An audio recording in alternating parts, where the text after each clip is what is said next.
Welcome to another edition of the Red, Gold, and Bold podcast, coming to you a little bit early this week because there's big news. Why sit around and wait to talk about Trent McDuffie being traded? The Chiefs have done it again as they have moved a high-priced potential future free agent, somebody that was looking for a big contract. Trent McDuffie is now a Los Angeles Ram. We'll talk about how this trade should be viewed. Did the Chiefs get the better of it? Could they have done better? Would they have been better off waiting? We'll basically break down what McDuffie means to the Chiefs, how they'll go about replacing him, and how it affects the rest of their draft and free agent plans. Do it right now on the Red, Gold, and Bold. You are listening to the Red, Gold, and Bold podcast, the most in-depth analysis of the Kansas City Chiefs on planet Earth, breaking down the Chiefs like no one else can.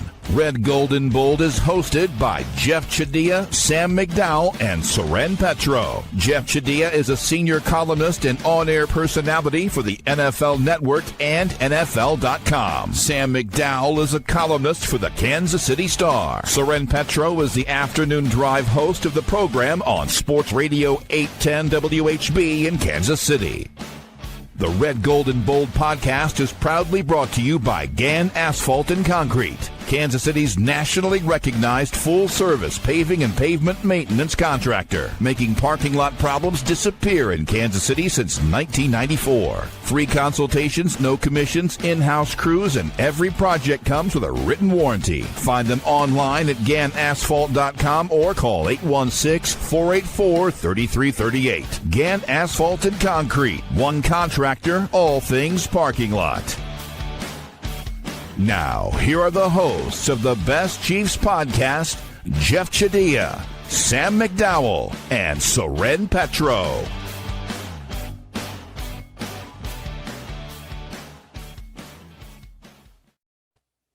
All right, thank you very much, Curtis. We appreciate it. Off and running here. And, gentlemen, that happened quick, right? No wasting time. The Chiefs getting it done and getting in return a first-round pick, number 29 overall. They get a fifth and a sixth this year as well, and they get a 27th third-round pick from the Los Angeles Rams, a pretty good haul. I will just say up front, it's more than I thought they could get. Sam, you had been alluding kind of all along. You thought a first-round pick was a distinct possibility. Not only did they get the first-round pick, they got three more picks, one of them a third-rounder. I don't know. What's your reaction to this deal coming down the way it did, as fast as it did, and what they were able to pull off? Yeah, I mean, I think it's a really good trade. I mean, look, the Chiefs roster is worse than it was yesterday. Their locker room is worse than it was yesterday, but I just don't think those are the right comparisons to make with a deal like this. And it's not 4 picks for Trent McDuffie. It's 4 picks, 13 controllable years for 1 year of Trent McDuffie. And that's assuming that you weren't going to have to deal with some sort of holdout if you didn't sign him to an extension this year. And I always think that the biggest mistakes that professional sports teams make is letting valuable assets walk out the door and get absolutely nothing in return. The Chiefs did the same thing they did in the Tyreek Hill situation, which is they took control before the circumstances took control of them.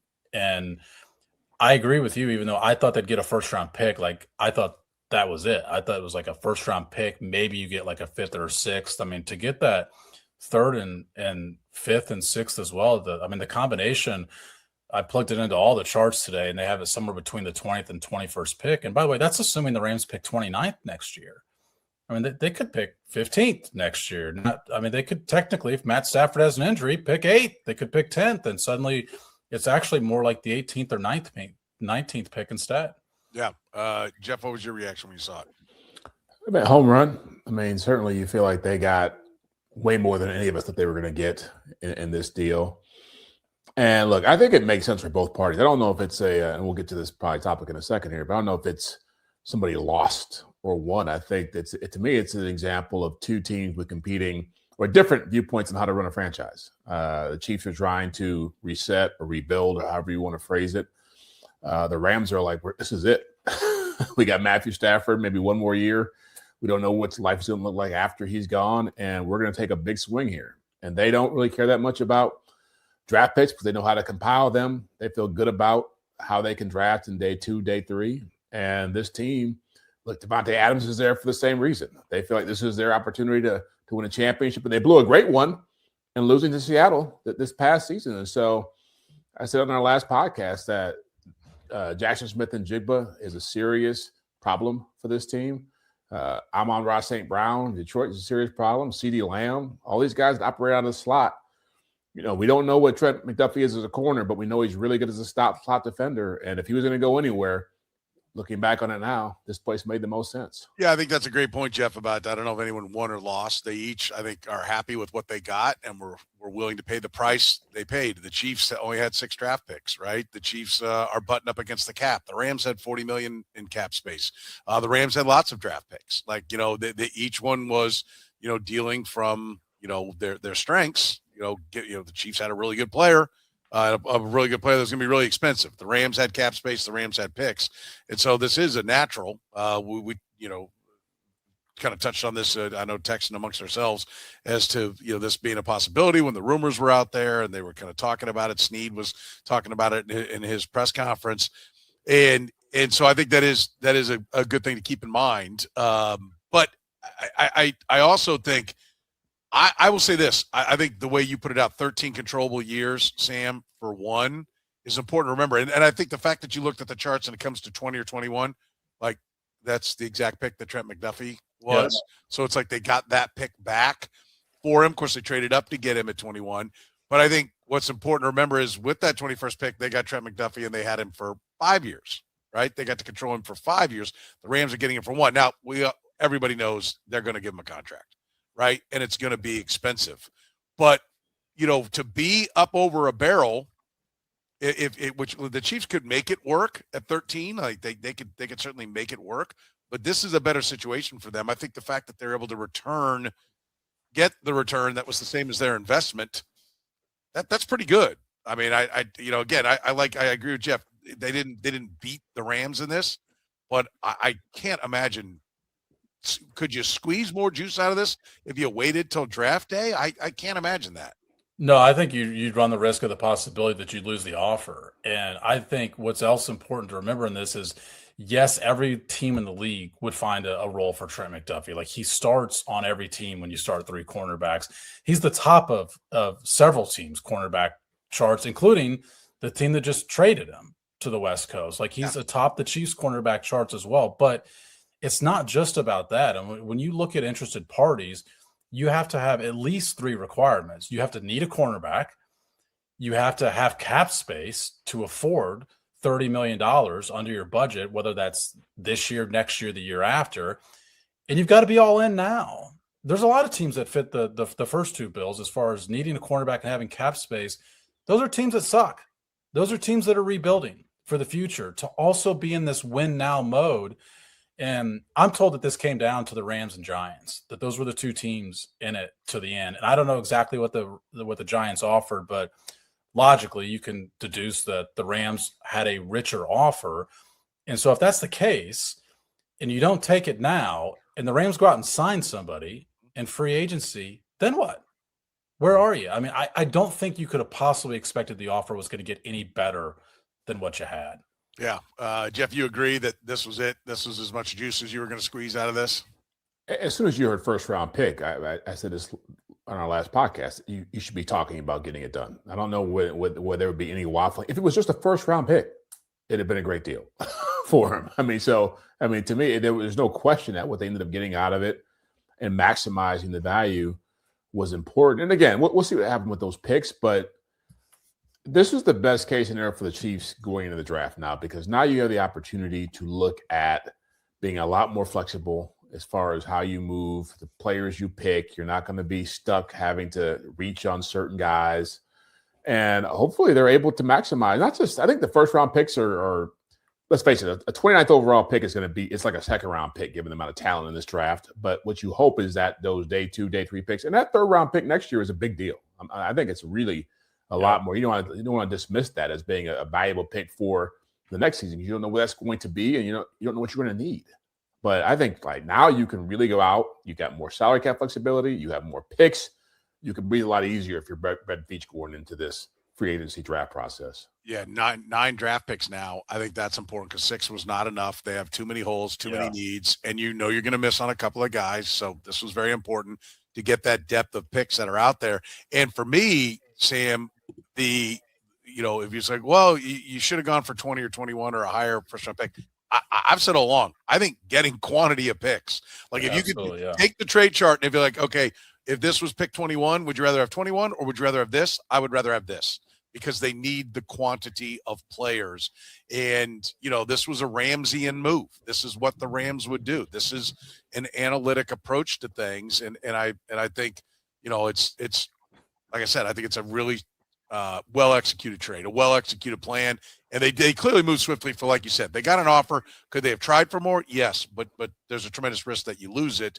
And so I think this was really well played. I mean, Brett Veach and the whole organization, Andy Reid had input on this as well, but this was pretty well constructed by Brett Veach. Yeah, they have. Go ahead, Jeff. I was going to say, just before you go, just so we know, more picks also means Veach probably has more ammunition to move up now. Yes, it does. I was thinking about that. Like that was part of my thinking whenever they collected the other three. Is those other three picks, if that's the equivalent of the 21st pick, like that's the potential to move up. I in totality, they have more draft capital than they did in 2022. They actually have more draft capital than they did on these same charts than they had in 2013 when they had number one overall pick, because they didn't have a second round pick that year. And so like they've got tons of draft capital this year. And I actually think there's a benefit to next year's being in the third round. Twofold. One, that pick can't really get worse than this year's Rams third round pick. I mean, 3 spots worse. It could grow significantly better, possibly. I don't think any of us are going to predict the Rams are going to fall off a cliff next year. No, but to that point, before you go off that, like all it takes, Matt Stafford didn't play. It's an injury. Because yes. He's 7, 8 years old. 38. An injury to Matt Stafford in their season looks like what just happened for the Kansas City Chiefs. Yes. And I actually did not pick. I don't know if you guys remember the picks. I did not pick the Rams to make the playoffs for that reason, because Stafford was going through training camp and didn't practice. And I was like, this guy might not play. And there's no way that's a playoff team if he doesn't play, or if he even has to play hurt through a back injury. So, yeah, I mean, that's always a possibility. My second reason about the picks being in 2 different years is what the Chiefs are encountering now. As good as the 2022 draft class, which was in part because of the surplus of picks, we don't talk about the guys they missed in that draft. It's Sky Moore and Darian Kennard and Najee Johnson and Joshua Williams weren't great contributors for him either. But the guys who were good, they're all up now at once. Trent McDuffie's up. Brian Cook's up. Leo Chenal's up. Jalen Watson's up. Everyone's up at once. So I don't think it's a bad thing that you spread the return and get that third round pick next year to where that draft is a little bit stronger. This one's a little bit stronger, and maybe it's not quite so stacked. I mean, look, it's a good problem to have. It means you had great players for 4 years when you've got a lot of guys to potentially have to re-sign. But it's a better problem when it's spread over a couple of years rather than just one. Yeah, I agree, and I think that's an astute point, because it is great to have all these picks, but they all come up at the same time. Although we could talk about how maybe they could have done some things differently, maybe juggled some things. We'll talk about some of the other moves that maybe some of the guys they didn't trade that maybe they could have. Maybe this is the start of a new approach for the Kansas City Chiefs. We'll get into that right after you hear from our friends at Gann Asphalt and Concrete. Concrete season is in full swing and asphalt paving is revving up. So right now is the time to get your property on the schedule with Gann Asphalt and Concrete. Whether you need new concrete work, a parking lot repaved, crack filling, seal coating, or full asphalt installation, their experienced crews handle it all right here in Kansas City. Don't wait until the rush hits. Call today for a free bid and secure your spot before the calendar fills up. Get the process started right now at GannAsphalt.com. That's GannAsphalt.com. Gann Asphalt and Concrete. One contractor, all things parking lots. Northland Injury Law, Kansas City's Google 5-star rated personal injury lawyers, serving KC for more than 40 years, voted Kansas City's #1 accident lawyers, helping people with serious injuries from car accidents, work accidents, falls, and other personal injuries. Northland Injury Law doesn't get paid unless they get money for their client. Don't wait, get compensated now. If you have a case, text HURT to 22222. That's HURT to 22222, or call 816-400-HURT. That's 816-400-4878. The choice of a lawyer is an important one and should not be based solely upon advertisements. All right, let's talk a little bit about I want to bring this up. Like, am I the only one that feels like that you should not be giving giant second contracts to any corner? Like, And I think the Rams would be one of the teams that would know that. And I think this speaks to how much they are all in for one last ride with Matt Stafford, like that they wouldn't normally do this, Jeff, that name a corner who's good at 30 anymore. Yeah, I mean, well, Jalen Ramsey had a pretty good run. And I think, there aren't many of them, but, you have to go back to the Darryl Green days to find the guys who really stand out in that category. But I understand. Again, it goes back to how you want to run your franchise. And so, yeah, if you're thinking that you want to keep a guy around and have a run at this for like 7-8 years like the Chiefs do with Mahomes, then it's a different conversation. But again, the Rams, when they took on Jalen Ramsey, what was he? He was probably 25, 26 when he came in, right? Because he was at the end of his deal with Jacksonville. Yeah. And when he left, he was probably close to 28, 29. So, I mean, they maximize it. They see players as rentals in a lot of the same ways that the Eagles see it that way. And so it's, again, having Matthew Stafford in the equation here is what makes this an interesting conversation what the Rams are doing. I think outside of those two teams that Sam just mentioned, I don't know how many teams would be involved in this conversation as far as trading for Trent McDuffie because of what you're talking about. Yeah, few. And I think I would add an addendum to what you said about the Rams and Eagles. They have the luxury of treating some players like rentals. I mean, but this is also something that I wonder just in totality with I'm going to bring NIL up in this conversation when you see players staying longer in college. So therefore the players that are coming into the draft are older. I mean, you've got the other Miami defensive lineman, Mezzadine, who's a terrific player, but he's 25 coming out. And there's a lot of GMs that I'm sure don't know exactly what to make of that. Cause this is part of it is when they're up, they're not as valuable. They drafted Trent McDuffie at 21 years old.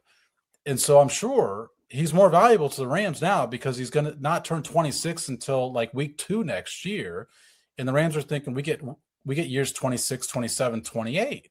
And we don't know what the contract is going to look like yet, but you would presume there's potentially an out after 3 or 4 years. Well, he's still going to be in his 20s. They're not going to have to pay him into his 30s. And that's going to be a rare thing moving forward. There's going to be more and more players that decide they're going to try and move up the draft by staying an extra year or two in college. And I wonder if this is going to be less frequent moving forward because of that. Yeah, the Rams can afford him, the Chiefs can't. I mean, I think that's one of the things that I think fans will be asking themselves, why is it the Rams can do this and the Chiefs can't, Jeff? Well, we know, right? It's the moves that were made before this that created this. And so, we can probably debate all day long what was the right move, and I think time will tell what was the right move. But I'm a big believer in premium positions, and when you have a guy like a Trent McDuffie, the only thing I'll say about this trade that is tough for the Chiefs is they're losing a really talented player at a position that is really hard to find talent at. And you can find talented guards. You can find talented middle linebackers and that are much cheaper than what they're paying those guys. But so much of this move, I think, comes back to what's happened over the last couple of years. Chris Jones, I'll throw into that as well, because all these moves were based on we've been to Super Bowls, we want to keep going to Super Bowls, we love this core. And then once you're 6-11, you look at your roster a lot differently. And it's easier to make this kind of trade. So I always felt like I thought they were going to do a trade for McDuffie, and I thought the trade was going to come down to the reality of we are not as good as we used to be. We have to do something dramatic here, and that's why we're here. Yeah, no, I do agree, and they're here because of Nick Bolton, because of Trey Smith, Sam. I mean, those are. And when we talked about it a lot over the past year, that you'd already not succeeded on the three-peat. What was the historical relevance? Like I said, I see why the Rams are doing this. And you are right, 26, 27, 8, those are still the prime years. They'll be maybe starting the downslope in that 28-year-old season. Maybe still playing at a really high level. So it makes sense for the Rams. But clearly, putting all this into one player and giving up all that draft capital, they're saying now. The moment is now. The Chiefs said the moment is now, even after they had lost the Super Bowl. But I will say this, we can be frustrated about it, and I think they would say, yeah, if we had it to do over again, hindsight's 2020, maybe we would have done it differently. But they are doing it differently now, and that's an important part of the equation. Yeah, I mean, I think, we've criticized the Chiefs for the move they made last offseason, and if that's the case, you need to praise them from learning from that. And I do think there's a couple other things at play. I don't know if any of us And I love Trent McDuffie. I love him as a player. He is just terrific to talk to. Like, this is a loss for the media that Trent McDuffie is on. Same way it was with Justin Reed and particularly Tyrann Mathieu before him. But I don't know that any of us would be pounding on the table saying that Trent McDuffie should be making $31 million. And I actually wonder if he hit free agency, how many teams would say, I want to pay Trent McDuffie $31 million? Because I don't know that every team views him as an elite outside cornerback. I think a lot of teams could view him as the best of the best in the slot and a pretty good outside cornerback too. A guy that doesn't hurt you on the outside. He's above average. He's good, but maybe not exceptional at that spot. And so I don't know if you should pay him at the very top of that market, which, I mean, look, there's several reports out there that's where that contract is headed. So I think that the other piece of this that I'll say that's a difference between Nick Bolton, Trey Smith, and Trent McDuffie. Nick Bolton and Trey Smith are not getting this kind of return back that the Chiefs just got. I mean, the only way you get this kind of return back is if you do trade the premium positions, if you do trade Tyreek Hill, if you do trade Trent McDuffie. Nick Bolton and Trey Smith are guys that I think you just have to let walk in free agency. I think that's a different story because, I mean, if they traded Trey Smith the year, but he's a free agent, what are they getting back? I mean, yeah, I think the key though is that Trent McDuffie has a year, right? Well, that's what I said. If a year before, let's say a year before those guys hit free agency, is Nick Bolton bringing back better than the third round pick? He's not, which is a reason why you should probably say to yourself, I shouldn't be giving him $15 million. Yes. Okay. But I do think Trey Smith is. I think he's bringing back. That's what I said. I think he's bringing back like a third. Like that's probably about the market that Trey Smith, because of the position. Yeah. But he was drafted in the 6th. Yeah. So, I mean, that's because of the position. You can be good. There's always the stray guy that can do it. Yeah, I agree. But, it is, I don't want to say disappointing, but it will be interesting to watch if this is the new approach.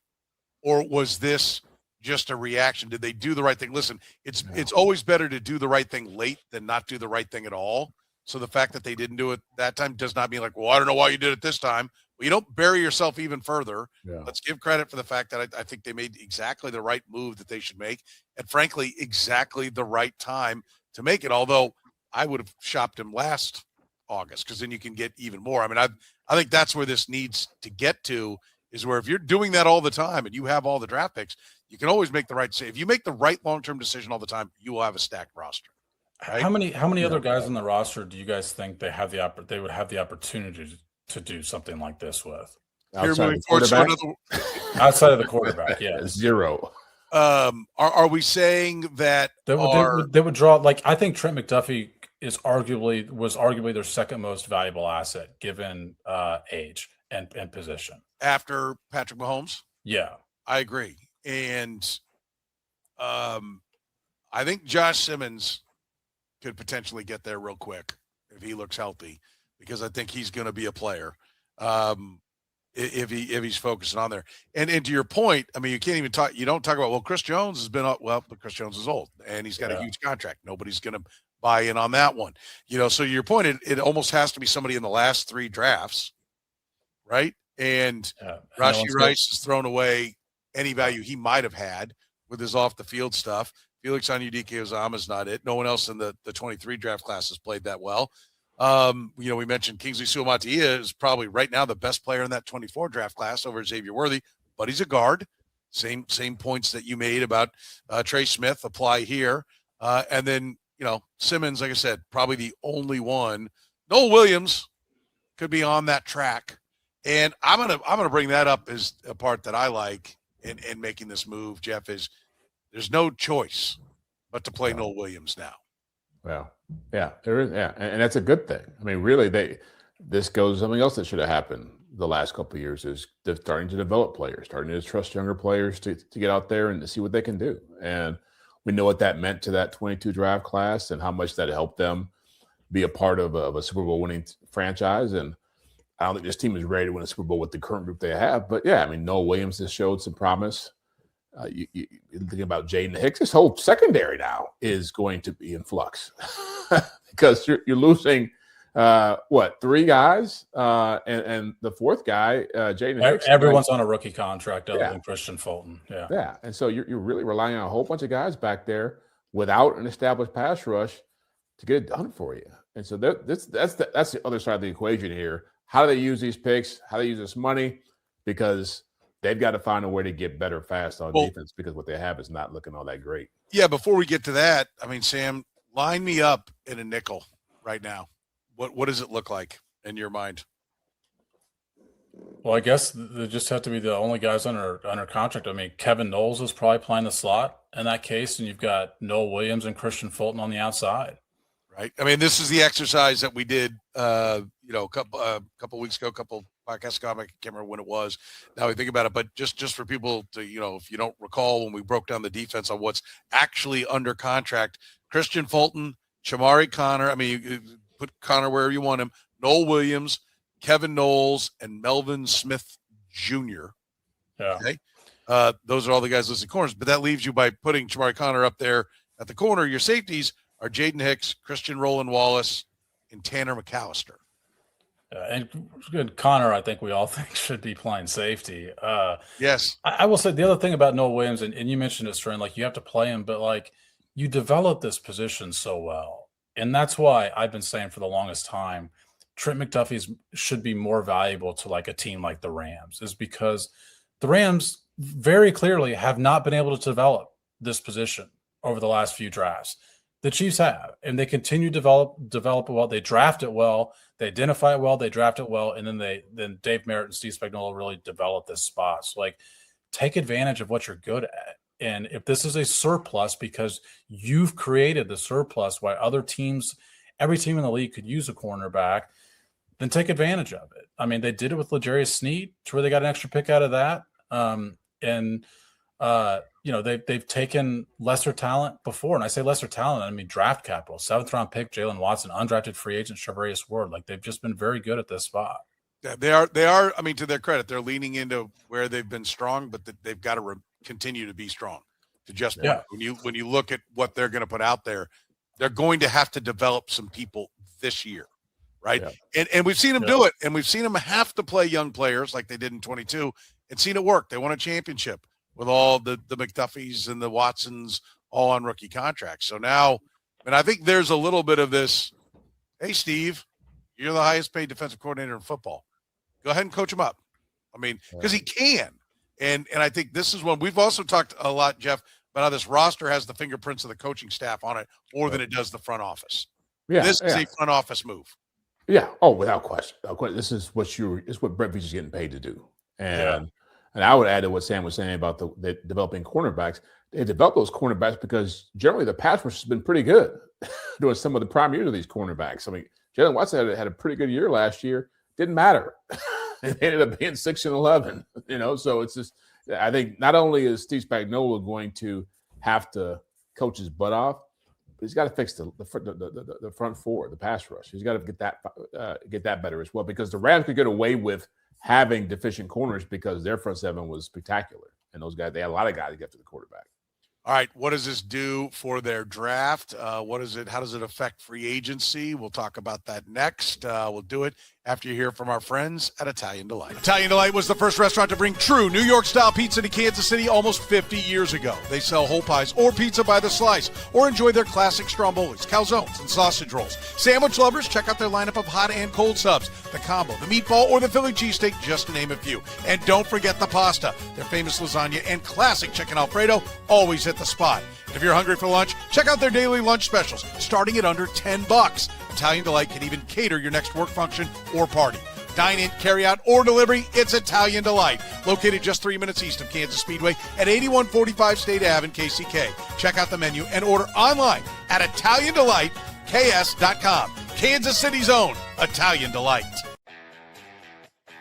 Gann Asphalt and Concrete is looking to grow their team. If you have heavy construction foreman experience with heavy equipment, asphalt or concrete labor, or just want to learn a new trade, contact Gann Asphalt and Concrete to join their team today. Top of the market pay, company provided insurance, and paid time off and holiday pay are just a few of the great reasons to join Gann's expanding team.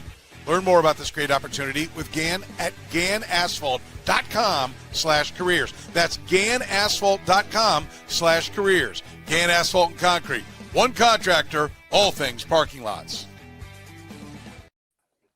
All right, let's talk about what it does for their draft, Sam. What is the plan now? 9, 29, 40, 74. They've got 3 of the top 40, 4 of the top 74, 75. I guess would be the way to phrase that rounding-wise. And then 3 fifth-round picks to throw numbers at that at that point in the draft. What do you think the plan is now? Yeah, I mean, to state the obvious, it puts cornerback in play, but I don't know if it puts it in play at number 9. I mean, this draft does not have, the Sauce Gardner type or Witherspoon type cornerback talent to where I think they shouldn't let someone get past 9. But I think it could be at 29. I think there's like what I'm sure evaluators would call round 2 talent, but probably top 30 talent in this year's draft. Because when's the last time an evaluator thought there were 32 first-round picks? I don't know that it's ever happened. That draft. So it's like second-round talent is available. I mean, that's what else is kind of interesting about this is, we thought this might be an atypical draft for the Chiefs. We're sitting here evaluating the top 10. And now as those who cover this team, we're sitting here evaluating the same spot we've been evaluating all the time. And I think we're going to end up finding out that there could be some cornerbacks that fit at that spot. Yeah, you agree, Jeff. I don't see the I've talked to a couple of different personnel people, and they never mentioned corner as one of the quote unquote true first round picks. Yeah. So 29 is the spot. First of all, I don't think there's a consensus on who the top guy is either. Yeah, I think from what I understand that there's a kid at Tennessee who had blew out his knee last year. Who was if he's healthy, he could be the top guy. So this is a guy who got to pass physicals and impress. I forget the guy's name, but Jermond McCoy. Yeah, I know Charles Davis, who I work with, was talking him up, an ex-Tennessee guy, after the combine. So that speaks to how little talent there is, or how little star talent there is at that position. And so, but look, I look at this whole draft and think your chance of getting an edge rusher, of getting a corner, of getting a quality running back, getting a good receiver are really high now. And so that, to me, you have a better chance on day 2, maybe even day 3, of filling your needs with the depth of this talent in this draft. And that's a positive. Well, they got 3 picks in the top 40 now, or top 41. Yeah, 9, 29, and 40. Yeah, I mean, so that alone should get you some of the things you really need badly. Yeah. I was thinking about that, just the numbers that they have as far as what you mentioned, 9, 29, and 40. Yep. What it also is going to allow them to do, or should allow them to do, is avoid a situation like a year ago. They don't pick in the first 31 picks, and they don't pick in the next 29 picks. And then what killed them in not getting a running back, a situation we've talked about a lot, is they had a gap between 85 and 133. You have lost control of where the draft is going from 85 to 133. When you only are separated by 20 picks, then by, first you pick 9, then 20 picks later, then 11 picks later, it allows you to see the way the draft is unfolding. And you can react appropriately and say, there's a run at cornerback right now. There's a run at this position right now. And therefore you can determine this guy is not going to be available the next time we pick, in a way that I think the last year's draft got away from him at one position in particular. Yeah, I think that's a good point. Yeah, they thought they were going to get the running back. It didn't end up materializing because everybody ran away from them. And I think Jeff, you rattled off all those positions when you said, well, now you can get a quality edge rusher, edge rusher, running back, even tackle, offensive tackles. Are you saying that you will get at least one or all of those things? I think you've got a great chance to get probably you probably can get 3 or 4 of those things. I think where you're at day 1, day 2, what you're working with, because I look at it more if you're Brett Veach, you probably have a pool of players you like at each spot. And the danger, I thought 9 was always the most dangerous spot for them before this trade, because you might be forced to take a guy you think you have to take there and you can't move back and you're kind of stuck with him, right? You want him to be great, and he's probably, like, to me, a guy, perfect example is a guy like Carnell Tate. Maybe you say that's the guy we take because he's the best talent at that spot. I'm not a huge Carnell Tate fan. He may end up not being a great player for you. Now you just wasted an opportunity to find a better player. maybe you feel like there's guys at 29 you can get at that spot. Maybe at 41 there's somebody, but you don't have to be. And granted, now you have the cap space to make some moves before you get into the draft. You just have more comfort with what you're doing. With FAU a few years ago, where it's like, okay, we can't get back that guy. We need to we'll take him, and then what do we got with this dude? Yeah, because I was looking this up sort of in real time about what I just said about the running backs. I can hear you typing. Well, listen, 6 running backs were taken between 85 and 133 last year. They pick at 85, and they may have thought all 6 of those running backs would be in play by the time they pick next. And the next time they come up on the board, which is only, by the way, 3rd round to 4th round, and 6 running backs are off the board between those two. And then it's gone. It's away from, they've missed their opportunity. And speaking of running back, does this increase the chance that they take running back at 9? I think what they feel about about Jeremiah Love is what they feel about him at this point. And so I also. What does that mean? Well, I don't think that what else they have on their roster defensively in particular changes to what they think they need to do to their offense and whether or not they think it's that urgent of a need at running back. I still think that decision is going to be taken away from them by one of the teams in the first 8 rounds. And I'll say this, the one way I think all three of us could wind up criticizing this Trent McDuffie move is if they use the capital to trade up from 9 to 7 to get a running back or something of that sort. Yes. That's the nightmare scenario. Yes. And I think, look, I mean, we've all praised this move, but that's the one thing where you say, I don't know if it was worth it now. Yeah, I agree. You will hear a big back pedal out of me if I watch that happen. And I disagree a little in the sense that if he's there at 9, it would be easier for me to take him now that I've got more picks. Yeah, because I've got a better chance to address other things. I don't think you could go.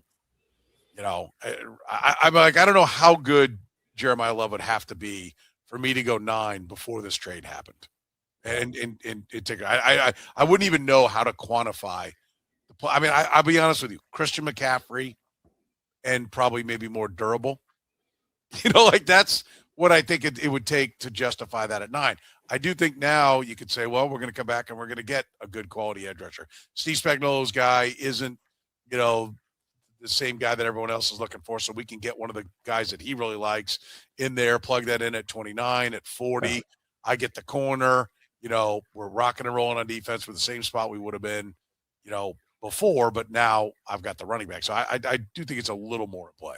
Yeah, I mean, think about if it's Jeremiah Love and that edge rusher from Missouri now at 29. That looks pretty good for a first round, right? I mean, and conversely, think about a few years ago, 22, if it's just George Karlaftis in the first round and no Trent McDuffie, what that looks like, how we view George Karlaftis at this stage of his career, right? I mean, it's the totality of it all that makes it enticing, not just we got this one great talent.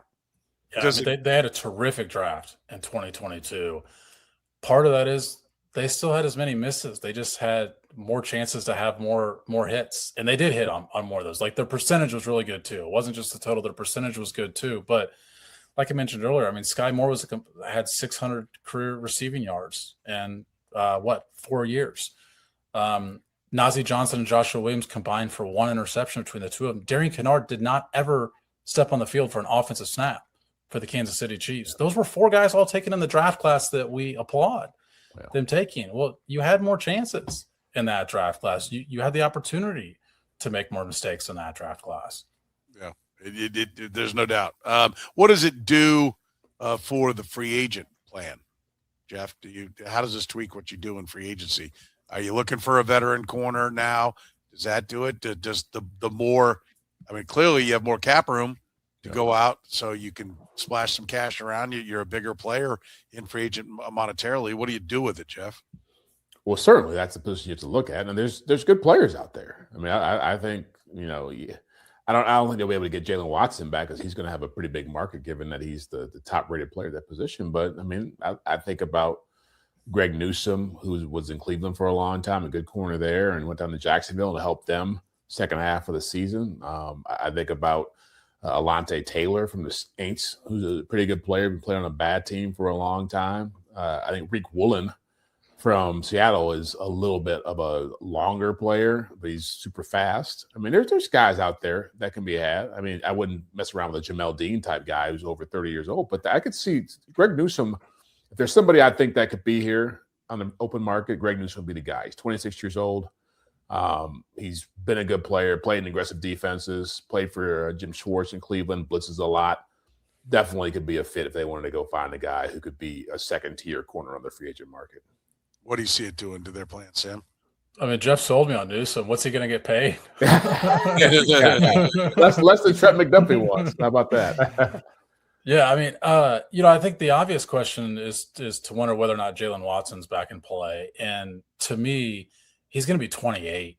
That's why I don't think he is. Yeah. Yeah. I mean, he's going to be 28 when I think it's like in week 2, week 3, sometime in that opening month of the season. And I think you've got to stay away from that and go more to, a player like that Jeff mentioned. And I mean, the Chiefs certainly have a type. That's what was kind of interesting about the Christian Fulton signing a year ago is I don't know if that is I think we all know it's not the typical Steve Spagnuolo type. To be honest, Trent McDuffie is not the typical Steve Spagnuolo type of cornerback, and he succeeded. And I think that ought to give the Chiefs confidence that get a good player, get somebody who's a good fit in your room, because to me, that's part of what they need to prioritize is they could use a good voice in that room as well. Because Trent McDuffie was a good teacher. Brian Cook was a loud presence on the field in the locker room. I mean, they could use that in their room now.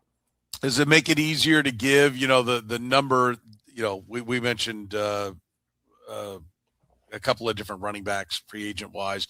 Kenneth Walker's the one that everyone's talking. I want no part of Kenneth Walker, but that's a big name after what he did in the playoffs. Tyler Algier, Kenneth Gainwell, whoever it is it get a lot easier now? Maybe not to draft the running back, but Jeff, to pay a running back that's more of a proven commodity. Since you've got the cap room, now you can we won't take the running back at 9, but we'll go ahead and give 3 for 21. Backloaded for which is the number people in Atlanta tell me Algiers are looking for. Yeah, I definitely think that flexibility you have is great, because now you don't have to sit here and wonder is Jeremiah Love going to drop to us at 9. You can have something already set up, and I would hope they would go that route. If I'm a Chiefs fan, I want to know that is a position that is solidified before we ever get into April, and that we know it's not going to be somebody like an Elijah Mitchell who has an injury history, or somebody who, like a Kareem Hunt, who's, long in the tooth. It's somebody who can be a proven ball carrier for you, and then you can add to that in the draft. You don't have to sit here and wait and wonder what it's going to be like, what it's going to look like. Yeah. All right, let's close with this. What is 9 going to be right now that they've made this move? Sam, what's your prediction on who they take at 9? Yeah, I'm still unchanged. I mean, I don't think that this would sway just because I don't see the cornerback there. So, look, I mean, to me, this is no easier than suggesting who's going to be picked at 32nd. I don't know how that's the case. Yeah. I could see Tate falling to him, and I could see them thinking that Tate's a good fit. Yeah. Okay. How about you, Jeff? First of all, I don't think any of us are predicting any single player over the field, right? I mean, none of us. No, yes. Absolutely not at 9. No. You need to be picking at worst 3. Yeah. Yeah. I'm not a Tate fan. He didn't run well either. On top of that, he strikes me as like a slower version of Alvin Harper. I just never felt like he was that. Of all the guys who come out of Ohio State, maybe I'm being biased here, or maybe I'm not being unfair to him given the quality that's come out of there. He's not in the same class as. Well, and to your point, Jeff, sorry to interrupt, but a lot of cornerbacks are probably guarding Jeremiah Smith a year ago and not Exactly. Tate in those games. Exactly. So I Bane's short arms, maybe he drops to them and maybe they suck it up and take him. Maybe that's the guy who ends up. But I think edge rusher is their biggest need going into the draft, and I think maybe that's what they end up at 9. Yeah. I guess I would lean to Bane if he's there. I mean, I do think it kind of feels like they're going to get either the slow wide out or the short armed edge. I think that's what's going to end up falling to him. We were standing there, Sam, when Brett Veach set up on the podium, You know, when we're at 32, we're like, oh man, if we could just be at 24. Now we're at 9. We're like, oh man, if we could be at 4 or 5, Yeah. we'd really get our guy. And so, yeah, you know, you always what you don't have. Is it? Yeah, Bain kind of feels like I wouldn't mind Tate. I mean, I think the guy can play. Tet McMillan didn't run much better than that, did he? If even that good. I was thinking he was in the 4 5s, and he had a pretty good rookie year. Man, he was dominant, though. Man, he was a dominant player in Cal. Like, Tate was a good player. He wasn't like take over the game like Jeremiah Smith level player. Yeah. Yeah. I mean, was Jackson Smith and Jigba taking over the game at Ohio State? Oh yeah. He had. I mean, Rose Bowl he had like a couple of years, 3-4 years ago. He had like 300 yards receiving in the game. Why did he go 19? Because he's a slot guy. People thought he was just a slot guy. Yeah, that's probably it. I think it'll be interesting if Maui Goa, the offensive tackle for Miami, is there. I think it'll be a long, hard decision for them to know that they've solidified the right tackle spot. Yeah, and that may be the one that adds another. I think that could be the one player that adds a different decision, which there could be some teams that want to trade up for a player like that. That's a great point, because that is the top tackle in this draft. And so if the top guy at a position is there when they come around at 9, that's where you get the trade down. Oh, it'd be like Christmas for me. They'd trade down and get even more picks. I wouldn't know what to do with myself at that point. It would be so fantastic. Listen, you want to speak of fantastic, speak of our friends at Gann Asphalt and Concrete. They're hiring. They're looking for experienced asphalt and concrete paving foremen, operators, and laborers. If you're looking for a trusted company who offers top-of-the-market pay, company-provided insurance, PTO, and many more benefits, go to GannAsphalt.com/careers. Find out more about Gann Asphalt and Concrete. Our friends at Northland Injury Law, Kansas City's best, voted #1 accident lawyers. If you've been hurt in an accident, text HURT to 22222 or just call 816-400-HURT. And our friends at Italian Delight, first restaurant to bring true New York-style pizza to Kansas City almost 50 years ago, just a few miles east of the Speedway on State Ave, one day, just a few miles east of your new Chiefs Stadium. Right there at 8145 State Ave. Don't forget, they got daily lunch specials starting at under $10. For Jeff Chadiha, for Sam McDowell, I'm Soren Petro saying thank you very much for joining us